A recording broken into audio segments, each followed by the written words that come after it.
Kal Kadosh, Boker Or Modin L'Simcha, Masechet Makkot, Daf Zayin Amud Aleph. Yeah, 71. We are starting by the Mishnah. The Mishnah says, Mish Nigmar Dino Ubarach. So imagine somebody, he was supposed to be killed. Yeah? So they had a verdict. Nigmar Din. Remember, the Nigmar Din is always a verdict.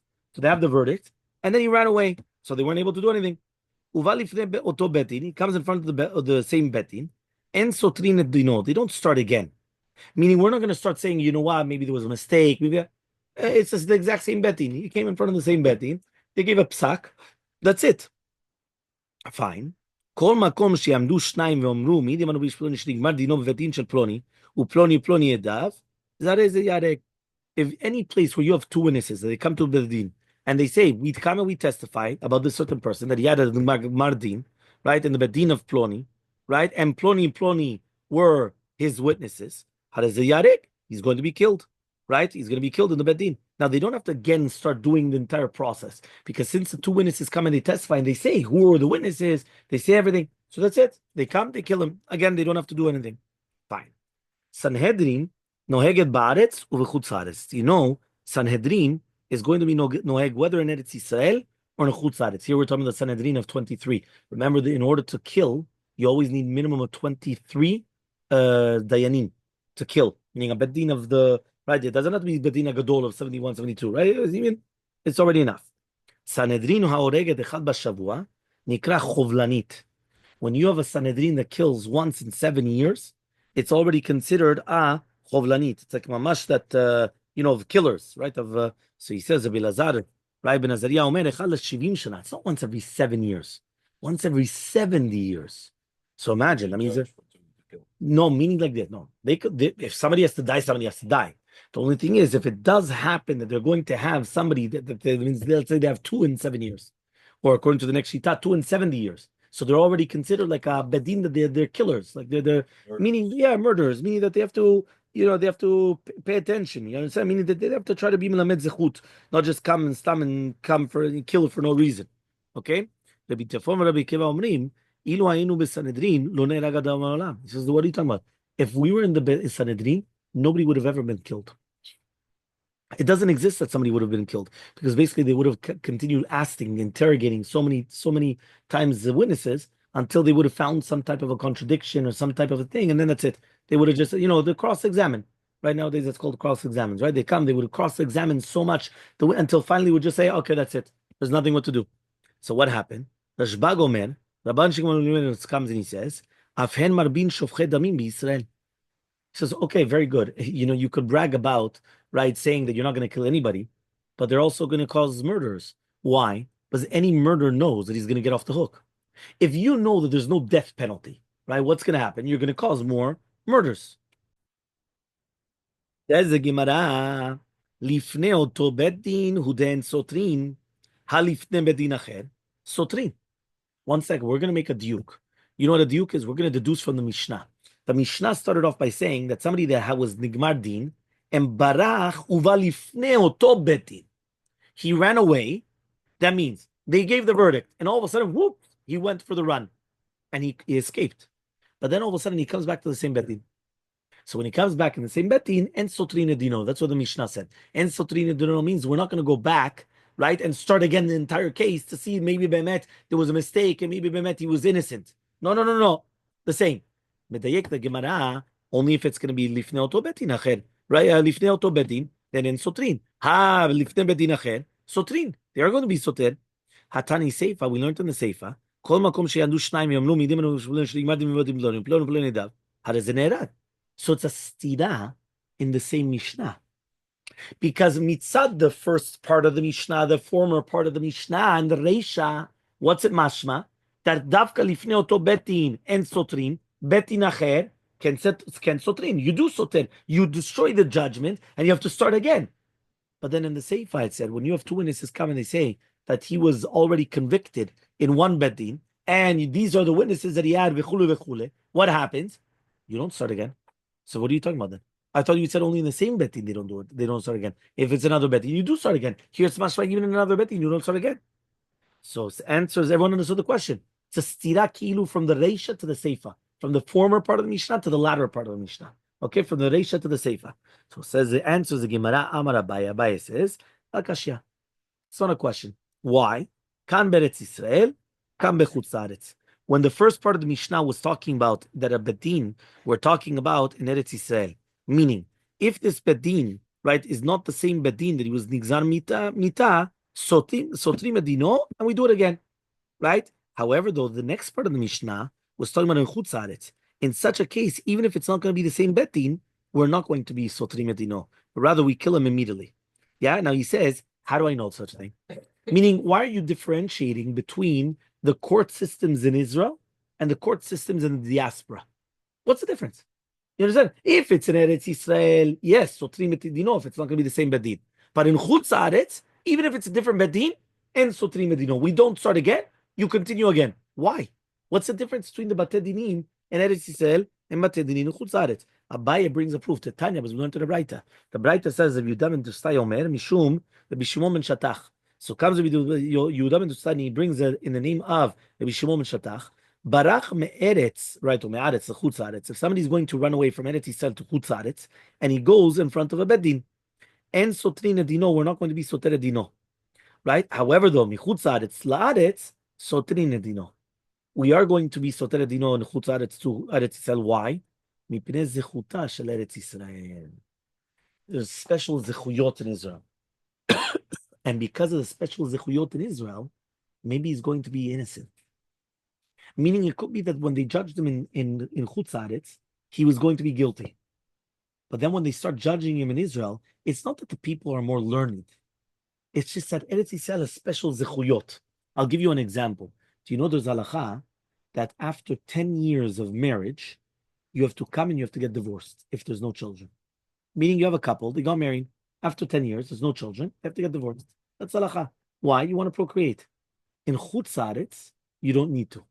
That's why it's brought down to do with Avraham Avinu, that when he moved to Eretz Yisrael, that's when the count starts. Or by Rivka and Yitzchak, it was only when she became of age, because since she was a minor, it doesn't count. But once she became of age, right, then it starts the 10-year count. And after the 10-year count, then they would have had to get divorced. But then she already gave birth, because then it was 20 years, correct? It was 10 years until she became of age.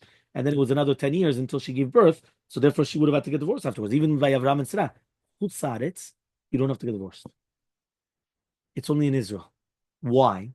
Because in Eretz Yisrael, there's a special zechut that they should have had children. So therefore, since there's a special zechut, if after 10 years in Israel, there's still no child, then you get divorced. But in Chutz Laaretz, it could be it's only just because they don't have the merit of Eretz Yisrael. So even if they're 20 years, 30 years, they don't get divorced.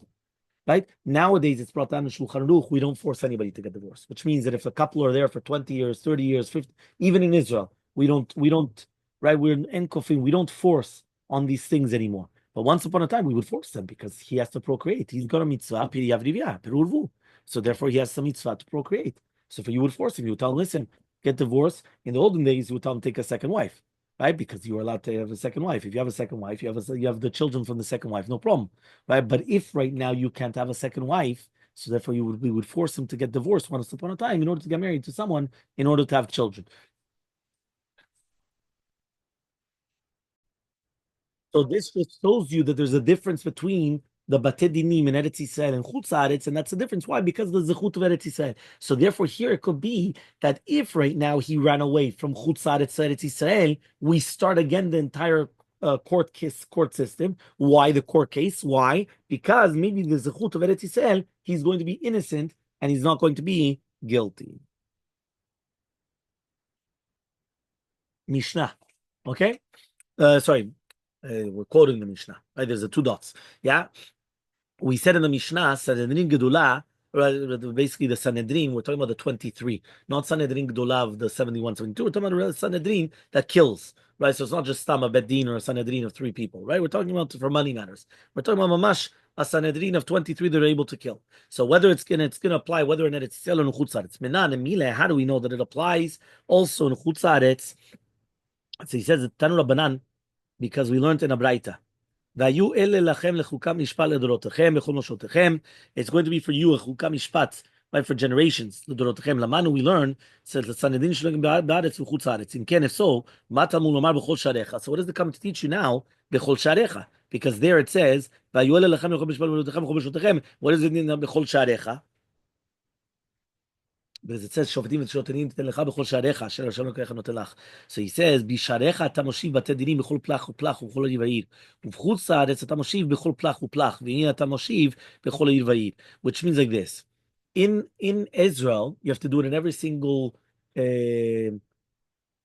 What's a good, like an area, or let's call it a province or a state. Nowadays we call it states. Well, in America, it's states, and obviously in Canada and other places, it's called the provinces, right? So it's either in every single province and province or every single city and city. That's going to be in Eretz Israel. In Chutz Haaretz, you only have to do it in the state or in the province. You don't have to do it in every single city. Okay, so that's why there's a difference between Bechol Sharecha, meaning the difference between Chutz Haaretz and Eretz Israel is in Eretz Israel you have to have much more Batei Dinim, because every single city has to have a bedin. Here, it's not. It's only just every single area, every mechos. Okay, fine. Next, we brought down also the two dots. Sanhedrin Oreget. If you have a Sanhedrin that's going to kill, right, once every 7 years, they're called a chovlanit. So we're going to ask the question: Achal l'shivim shana nikre chovlanit or dilma orech arahi? Right? Or the question is, when Rabbi Elazar ben Azariah came and he went and he said that a Sanhedrin that kills once every 70 years, right, is called a chovlanit, or do you say it's derech eretz, which means, right, the tidirut, which is like something, is it mamash the 70 years basically? Or are you going to tell me, no, they're really be'emet, it's just like the normal of what it is, whatever is the normal in that sense. So basically like this, here he's going to explain like this. There's two ways of understanding Rabbi Elazar ben Azariah, right? Maybe he's fixing the Tanakama, but the Tanakama came and he said it's once every 77 years. It's called a chovlanit. So he's saying even a Sanhedrin that's coming, that's killing once every 70 years, is the same thing. Or you could say that he's saying something separate. What do you mean something separate? The consistent, meaning how constant are you going to do it, is considered on what's the norm. So it could be once every 70 years. So the question is, what's the pshat in his words? Is he arguing on the Tanakama, or is it something that, whatever's the norm, right, that you would have it, that you have? The truth is that you see it even in America, right? I mean, no matter how many people they see, by the time they actually, kill the people, it takes a very, very long time. It's not like something like 30 years. It could be many, many years until finally they actually take it. So answers Gemara take. We don't have an answer. We don't know how to explain the shita of Rabbi Elazar ben Azariah. Is he completely just arguing on the Tanakama? And Tanakama said, no, it's 7 years. And he's saying, no, it's 70 years. And they still get the same title as murderous, bedin? Or is it just the concept of what is the norm? The last part of the Mishnah said, Rabbi Akiva come and they said, we were there, nobody would be killed. So says the Gemara, what would they do? Meaning at the end of the day, they kill. How do you get out of it? Yeah? So he says, they both said, they would come and they would ask him 1 second, when he killed, did he kill a person that's a trefa or shalem? Now that's very difficult to know. Remember, a trefa is by an animal, but it's also by a human being. What's a trefa? Somebody that's not going to live the year. Meaning, how would you know right now, right, if the person had some type of a machala, some type of a sickness, some type of illness, terminal? How do you know? You just come, you witness a murder, right? How are you going to know the guy was healthy, not healthy, this, that? How are you going to know, right? Amar Ravashi says, Imtin salom shalem, right? If you're going to tell me that Bemet was shalem ava, dilma minkom saif nekaveva. He said, maybe where he cut him with a sword, that's exactly where he had a hole. That's exactly where he had a puncture, he had something, which actually was the cause of what? Of that. That's why he died. So says the Gemara, okay, fine. That's good. Okay, you gave us a good answer, basically, to get out of it. What would they do if somebody now has relations with a woman? Right? Remember that many times relations, it's a death penalty. Right? So now, somebody's having relations with a woman. Yeah? How are they going to save him now? So they would come and say, did you see like the I forgot how it's called, when you take like when you have certain makeups or eyelash, they take out a tube, they have like the tube and they have the applicator, right? The applicator, that's what it's called, no? Well, whatever. Okay, the brushes, but basically when you're coming in and putting inside of a tube, you have the applicator part and then you have the tube part. So he says, did you see the action where the male organ is like the applicant going inside the tube? Did you actually see that? Or you just saw that they were together like this, and that's it, right? That's what they're going to ask. So, Rabbanan, and according to the rabbis, right, what happens? Hey, right, so 1 second. If you're going to say that that's the explanation, So then how do the rabbis kill people then? Right? To see mamash ad kedekach, you have to have zoom in, like, I don't know, you have to be mamash right there. You're going to be far away. You don't see nothing. So he says, no. Kishmuel, like Shmuel. Ta'amar Shmuel, but Shmuel says, kimnafim. Right? What is menafim? Menafim are the people that they come and they do like actions of what? Of immorality. So he says, mishiru kimnafim. All you have to see is the action of immorality. You don't have to see anything else. Right? It's because of the juicy part, yeah? What happens? He comes and he says, right? The menafim. What does that mean? You don't have to actually see mamash thing. The second that you see the two people, right, already together, that's already enough. Why? You don't have to actually see the action, right, of the hole in one. Fine. Hadran alach, ketzad hayedim. Okay, we finished the first chapter. Second chapter, we're starting Perek Shani of Masechet Makkot. Says the Mishnah on the bottom of Zayin Amud Aleph. Elu ena golin. These are the people that they go to galut. Haoreg nefesh pishkaga. If somebody comes and he kills by accident. Okay, now what is killing by accident now? So he says, Hayam ma'agel b'ma'agila. Imagine right now he's smoothing out, right? In the olden days, right? They would come and they would smooth out the roof, right? So imagine the guy's up there on the roof, right? And he's smoothing out the roof. And what happens is that all of a sudden when he's pushing it downwards, right? Because again, they used to put like the tar or the lime, whatever it is on the roof. And then when they're smoothing it downwards, oops, it fell. And it drops. And all of a sudden you hear timber, right? You hear all of a sudden, all of a sudden you hear, yeah. And what happens is, right, that's it. So naflala, varaktona kills him. All right, kaddish, yeah. Or hayam shel bechavit. He's lowering down a barrel. Right, many times they would be lowering down a barrel. Right, many times they would have on the top part. Nowadays we have cranes, but it's the same thing. Right, how many times does it happen that crane all of a sudden just collapses? Right, the Shemishmor, right, but it's happened. It's happened in New York, skyscrapers, all these things. Right, so it's coming down. V'naflalav, it falls, right, and it kills him. Or ayayured b'sulam, the guy is going down a ladder, and all of a sudden the guy himself fell, and he fell on top of somebody. So he killed the guy that's underneath him, right? He used him as a cushion, right? But he killed the guy, right? Yeah, he killed the guy. Yeah, imagine him. Yeah, he comes and he kills the guy. He comes and he goes to Galut. Yeah, fine. So these are all that you realize, they're all derech yiridah. It's all in a downwards action, right? Why? Because it was normal, right? In the action of what he did. But if he's going upwards and then it fell, or he's picking up the barrel and then it fell, right? Or and then the rope broke, snapped, and then it fell. And it killed him. 7b. Or he's going up the ladder and he fell down and he killed him. He does not go to exile. This is a general rule. Anything which is a downwards action, he goes to galut. If it's not going to be a downwards action, he's not going to go to galut. Says the Gemara, how do we know that everything has to do with derech yirida? Meaning, what's the difference between a downwards action and an upwards action? Amar Shmuel says, it says it in the pasuk. It says the pasuk says, "Vayapel alav vayamot." What does it mean, "Vayapel alav vayamot"? He says, "Ad sheyipol derech nefila." When it says the terminology of right, vayapel alav, it has to be ad sheyap. It's like kilu ad sheyapil, basically, which means that it has to be. It's causing it to fall down, which means that when the person is going in a downwards action, that's when vayapel alav. It fell on him and then it killed him. So it has to be a downwards action. Okay, fine. Now, do you know that the Torah mentions two different terminologies for killing by accident? It says bishkaga and it says bivli da'at, without knowledge. Bishkaga is an accident, and bivli without knowledge. What do we learn from the two different things? Right? So he says, Son of Rabbi, we learn to the right, bishkaga, problem.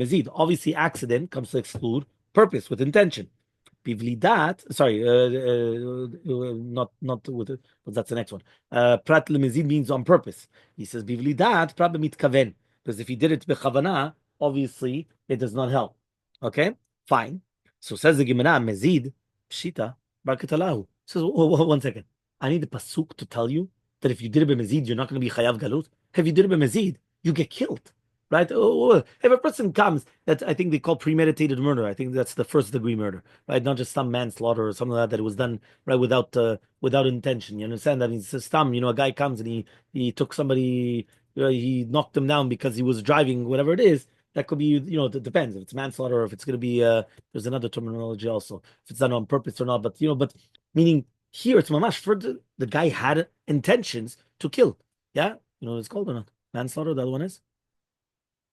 I forgot what it's called. There's another one also. There's two different things. If a person comes and he gets into a traffic accident and he kills somebody, so many times they can't call him first degree murder unless he mamash took the car and he used it to mow down people. You understand? But if it's not, then it's usually called manslaughter, right? But there's another term also that if a person did it by accident, right? Unintentional. Unintentional, yeah. Yeah, not premeditated, not premeditated, but I think there was another. I don't remember what it's called, but usually it's manslaughter. That's what they usually say. But okay, fine. Next, he says, right? So it's bar ketarau. So answers the Gemara. Amar Rava says, "Ema prat leumem mutar." No. You're right. When it says b'shogeg, it doesn't come to exclude b'mezid. Because obviously b'mezid you're going to get killed. It means you thought it was mutar. Meaning, imagine right now a person came and he thought it was mutar to kill, right? He thought it was mutar. So therefore, if the person thought that it was mutar, that person is going to obviously not go to galut. So Elmaleh Abaye comes and he says, "Iomer mutar," right? Anusu. He says, 1 second. If he thought that it was mutar, so then that's honest, right? He's the guy's anus. He's force majeure. He doesn't. You can't say that that's a mezid. So Elmaleh he says, "No, Shani Omer mutar." I say that it's karov mezid. You come here. Why did you kill the guy? I thought it was permitted to kill. You're like, you're gonna say, well, you know that. So it's karov lemezid. It's not mezid. It's not 100% on purpose, but it's very close to doing it purposely. Okay, fine. Then it says, right? Bivlida, probably mitkaven. It says mitkaven. If you have kavanah to kill, that's premeditated. Premeditated is obviously is going to be bar kitalau. He's going to get killed. Amara Baraba says, probably mitkaven la rog to bema varak et adam lekuti varak et Israel. No, the premeditation was he wanted to kill, but he wanted to kill an animal. So imagine he's trying to do the hunting, and all of a sudden he killed a human being instead of an animal. Or he went and he wanted to kill one person and he killed another person, right? Or a nefel and he killed a ben kayama. So in all these cases, it's true there was a kavanah, but it wasn't. It was the wrong kavanah. It was a kavanah for the wrong person. So that's why there was such a lacha. Tana Rabbanan, we learned in a braita, right? Again, we're going through obviously all the pesukim to do with Miklat and somebody that's killing by accident. So it says in befeta prat lekeren zavit. If it says if it happened, it comes to exclude a keren zavit. What does that mean? If all of a sudden he came from one mavui, right, and he comes in and the guy had a knife, and all of a sudden the guy came in front of him and he didn't see him, so he killed him b'shogeg. So he doesn't go right to galut, right? So obviously that means it's like the corner, right? Meaning when you come to the corner, many times you don't see who's on the other side. So you come, you bump into each other. So imagine the guy's walking with a knife. He just sharpened the knife. He got it from the store and he just got it sharpened and everything. He's walking, all of a sudden, boom, and he right. So that's called the keren zavit. So that's what it means that if right now he came right from a keren zavit, right, and he didn't see him at all, and then he killed him, he does not go to exile. Okay, so he comes and he says below eva, right, that it wasn't done with hatred. Prat lesoneh. That comes to exclude that if he hated him. If he hated him, it's karov mazid. Meaning everyone knew that this guy he had it for him. So therefore, if he had it for him, we're not going to start saying kilu shogeg. No. There's no shogeg here. He doesn't go to galut. Yeah, but it's karov lemezid. Hadafo. What is hadafo? Shedechafo beguvo. He hit him with his body. You know how it is. Many times you're walking and you don't even realize there's somebody beside you. O ishlich alav, right? Lavi yerida shitzorech aliyah. Right? What does that mean? Ishlich alav? This comes to include, right, somebody that's going to kill yerida, which is necessary for aliyah, right? So, for example, he wanted to come and he wanted to go upwards, but in order to go upwards, he went down to go up, right? Many times they do that. You want to hit with the how do you call this thing? Like you want to hit with the hammer. What? Well, lashes also, by the way, lashes, and the majority of the times when you want to do or you want to jump, what do you usually do when you jump? You bend your knees and then you jump up. Why do you bend your knees? Just jump. It's like a spring, right? The more that you go down, the higher that you're able to go up. So the same thing when you have this, the banging thing. I forgot what it was called. You go further down and then boom, and you get much more strength. If you just come like this, it doesn't get the same. The more you go back, the more of an action. So it's called yirida tzorech aliyah. Okay, so he says if it's going to be yirida tzorech aliyah, belat tzediyah. What does it mean now? Belot tzediyah. He says you didn't have one prat lemitkaven letzad zeh, right? Ve'alcha lo letzad acher. You had kavanah to go one way and went a completely different way. So therefore, it was completely different. Okay, v'ashel lo tzadana. You didn't trap him. Prat lemitkaven lizrok shtayim v'zerak arba. You wanted to throw a stone 2 amot, and then at the end it went 4 amot. Meaning you didn't want to throw it that far, and it went much further. So therefore, if it actually killed the guy, so you're not going to go to galut. right? Because Be'emet, you did have kavanah to throw the stone, but you only wanted to throw the stone to Amot, and then it went out of control. V'asher yavo et reo bayar, right? You're going to go with your friend in the forest. Ma yar, just like the yar has to be reshul nizak lemazik ikanes l'sham. There's permission for everybody to go there. So to us to be reshul lemazik nizak ikanes l'sham. It has to be somewhere where everybody has the permission to go there. So ask the Gemara, Ba mine Rabbi Yahu mi Rabbi Yochanan. Ask Rabbi Yahu from Rabbi Yochanan. Haya ole besulam nishmat shliva mitachtav. Imagine he's going up on the ladder, and all of a sudden you have, right, the reading is done. Fine. So he comes here and he says like this. He says, so what happens right now? He's going up on the ladder, and all of a sudden the rung, right, which is basically like the part of the wood under his foot, every single one of those things in a ladder, right, it breaks. So he's going up, and while he goes up, he puts his foot on the step, and boom, it breaks, right? So what happens is, and he falls, and he kills somebody. What's halacha? Ki gavna, is that considered aliyahi, or is that considered yirida? So Elmaleh, he says, kvar nagata b'yirida. So you already spoke about it. It's yirida, tzorech aliyah. It's you're going up. So if you're going up and then it broke, that's still considered yirida, tzorech aliyah. So he doesn't get galut. Yeah, right. Derech yirida shel tzorech aliyah. No, there he does get galut in the yirida tzorech aliyah. Okay, because the yirida tzorech aliyah was galut also.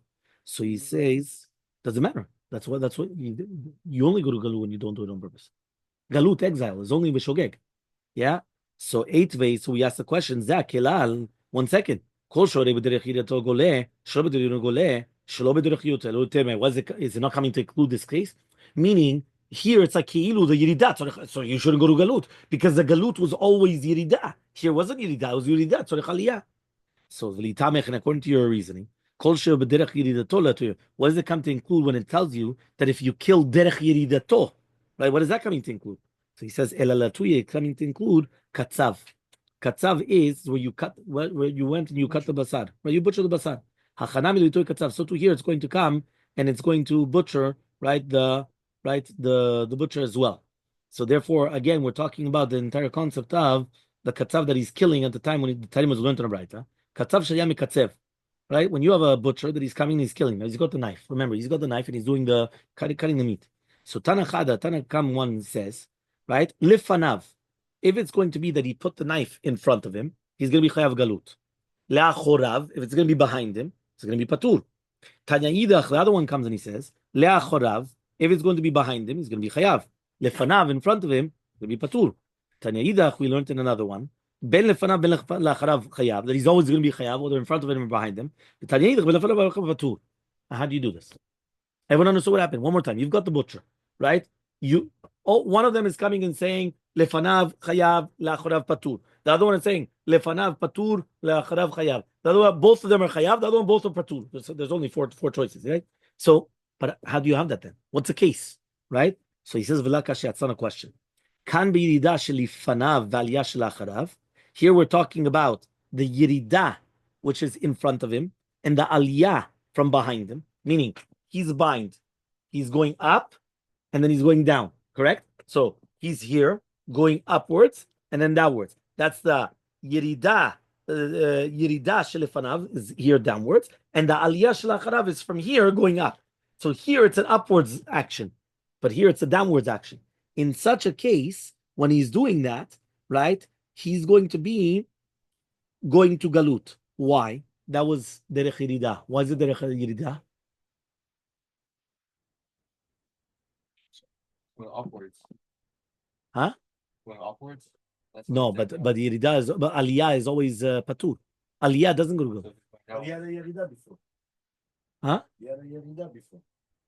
So we already answered it. One more time. We said derech yirida for sure is going to be chayav. But what about the aliyah?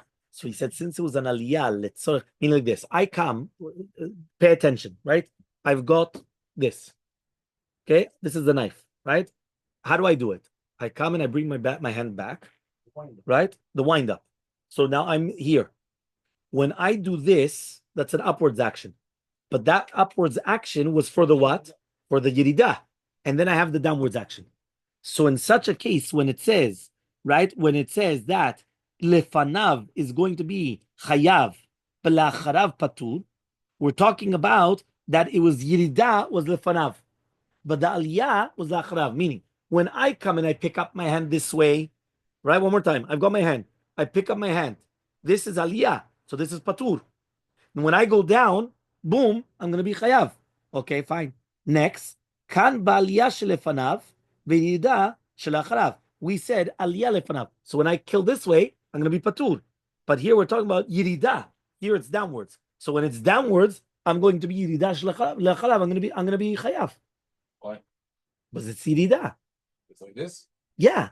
This is Aliyah. But once I go this, that's Yirida again. You don't see what's going on behind you. And that's why you're going to be Chayav. Yirida, you're Chayav Galut. Upwards, you're not Chayav Galut. Yirida, you're going to be Chayav Galut. Okay? The next case was Yirida shelefanav v'shelacharav. The two Yiridot, meaning downwards and downwards. You're conscious of what you're doing. No, it's always Bishogeg. It's Bishogeg. One more time. When are you going to be Chayav Galut? Chayav Galut, if you did it with premeditated, so you're going to be Chayav, you don't go to Galut, you get killed. So if you did it premeditated, you don't go to Galut, right? So says the Gemara, here we're talking about the two Yiridot, meaning the Yiridah in front of him, the Yiridah in the back of him, so you're going to be Chayav, or the Aliyah in front of him and the Liyah at the back of him. Since both of them were Aliyah, whether this is the Aliyah or this is the Aliyah, in both Aliyot and both going upwards, you're going to be Patur. So says the Gemara, Lema Katanai, what am I just say? It's Machlok Tanaim. Haya ole besulam, if you're going up the ladder, v'nishmeta shlavea mitachtav, and the how do you call it in English? I think it's called the rung. How do you say in English? The bar of wood. Check. You have it in English right in front of you. The steps. No, steps is amaretz. Tell me what's written. Steps what? In the ladder. Read the English. Which one is it? Nishmeta shliva. The rung. I told you it's a rung. I told you it was a rung. I have to teach you English also as well. Steps. No, I have to teach you English. The rung. R-U-N-G. R-U-N-G is the parts of the ladder going up. It's called rungs. I have to teach you guys also English. Steps of a ladder. No, it's not steps of ladder. It's the rungs of a ladder. There's no such thing as wrong. Nobody understands wrong. We're simpletons. He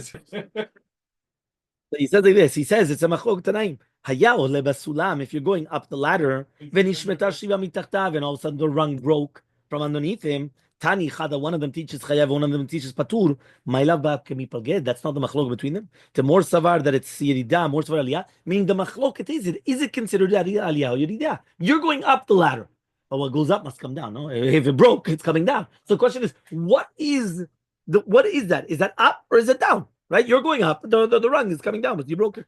So answers the Gemara, no, it's not machlok. According to everybody, you're going up. Right? You are going up. It's not a question. There's nizikin and then there's galut. To do nizikin, I don't care, right, how you're doing it. You're chayav l'shalem. To do nizikin, you have to pay. Here we're talking about galut. Galut is a special din in galut that has to go down. Meaning damages, you always have to pay down. You think I'm going to come, I'm going to punch somebody. I said, no, I went for the backhand, or I went for the... you cause damage, you pay. I don't care how you damaged. Damages, you always have to pay. Upwards, downwards, sidewards. I don't care, right? Diagonal, doesn't matter. Here we're talking about a galut. Galut is a special din, has to be downwards, right? And therefore, that's what we came and we said, right, that he's going to be patur from galut because it was doing it derech aliyah. Or if you want, you can answer another answer. Begalut. Really, we're going by galut. It's not a question. Right? The first one that says you're going to be chayav galut is talking about that it was matliya. Matliya means that you have tolaim.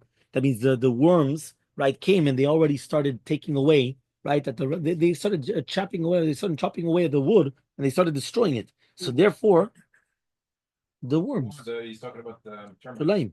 Yeah, termites or any type of thing, right? It was a general term. It could be any types of worms, right? They had the atliya, and here we're talking about it was not matliya. So therefore, if it was briya v'chazaka, it comes out that it was derech aliyah, was nothing to do with it. So therefore, he had to much like push on it, right? So therefore, he says that's not derech yirida, that's derech aliyah, and therefore he's not going to go to galut. So if it's going to be that it's a healthy ladder, meaning a strong ladder, so it's going to go. He's not going to go to galut because that's derech aliyah. But if it was not a good ladder, so therefore it's going to be derech yirida. For you and again, so no. It's a good ladder, a strong ladder, very elakasha. It's not a question. Was it tightly pressured? meaning that was it a good, strong ladder, everything in the holes and everything, or if it wasn't. So that's going to be the difference, right, between them. Says the next Mishnah, Mishnah Zayin Amud 7b on the bottom. Says the Mishnah, Nishmata Barzel Mikito. Imagine right now, you remember the olden days, you used to have an axe. Now the axe was usually a wooden handle, and then you had the metal part on the top of the axe, right, which would come and kill. So Nishmata Barzel Mikito, right, Ve'arag, and it kills. Rabbi says, Eno Goleh, he does not go to Galut. Chachamim say, Goleh, he does go to Galut. We're talking about that if it was going to be that he comes and he hits, right, the wood, and now from the wood it's coming and killing somebody. Meaning it's not from the axe and the handle, it's from the wood that chips. It's like a chip that chipped out from the tree, right? You know that sometimes you hit the tree and all of a sudden a little piece of wood will, the splinter wood will come and come out and shoot out. So it wasn't from the mikito, it wasn't from the barzel, from the axe itself. It was from the tree. So Rabbi comes and he says, you go to Galut. Chachamim say you don't go to Galut in such a case. Okay? Fine. Tanya, we learned in the Braita. Amaleh Rabbi lechachamim. Says Rabbi to Chachamim. Does it say v'nashala barzel me'etzo? Does it say that the barzel came out from its wood? It says it's just v'naetz. The Ne'emar, and also it says, right, etz lemata, v'ne'emar etz lemata. There's a gzera shava. It says v'nashala barzel minaetz. Yinidcha yado barzel lichot ha'etz. Ma etz amul le'am minaetz mitbakea. So it's always talking about minaetz mitbakea. So therefore, obviously, it's talking about from the wood. It's not talking about from the axe that it came out from the handle. So Amar Rav Chia Barashi Amarav says they both make the same drasha from the pasuk, from the same pasuk. V'nashala barzel min ha'etz, Rabbi Savar Yeshem lemasoret v'nishal ketiv, meaning the yikar is what's written in the words, and therefore since that means what was given to Moshe Rabbeinu was giving, right? That means also how do you read it. So when you say v'nishal v'nishel, it's basically you're making a drasha. It's ki'ilu v'nishal, right? It's like with a chirik, right? So therefore, right, because if it was going to come to teach you v'nashal, so therefore you would have just said like it's like with an extra hey. So you come and he says like this. So he says nishel is like that. It's shooting it out from the etzamid bakea. Rabbanan hold yeshem la mikra, which means the ikar is the way that you're going to read the word, right? Yeshem la mikra, the way that you're reading it, not the way that it's written. So v'nashal krina, how do you read it? You read it v'nashal. You don't read it v'nishal. You read it v'nashal. So since you're going to read it v'nashal, it means that the barzel itself slipped off from the wood. Not that it came from the wood, right? We're talking about from the tree that it came out. It came out. So if that's the machlok between them, do you go according to the way that it's written, or do you go according to the way that it's read? Okay? So he says, Ve'Rebbi, Yeshem la Masoret Tzvile. Does he hold that we go after the Yeshem la Masoret? The Amar of Yitzchak says of Yitzchak ben Yosef. Chet Amud Aleph on the top. We're just going to the Mishnah. It says right. He says right. Amar of Yochanan, Rabbi, Rabbi Yehuda ben Ruetz, Bet Shammai, Ben Shimon ben Akiva. All of them hold Yeshem la Mikra. That means they all go Yeshem la Mikra, not Yeshem la Masoret. So it says you're right. I know the Kamelu Ve'od. That's why we actually brought down that we said Ve'od and furthermore. Right? Why? Because when it says the etz lemata and etz lemala, so therefore that's what we're talking about. So Amar Rav Papa comes and he says, Man deshada pisa ledikla ve'atar tamre.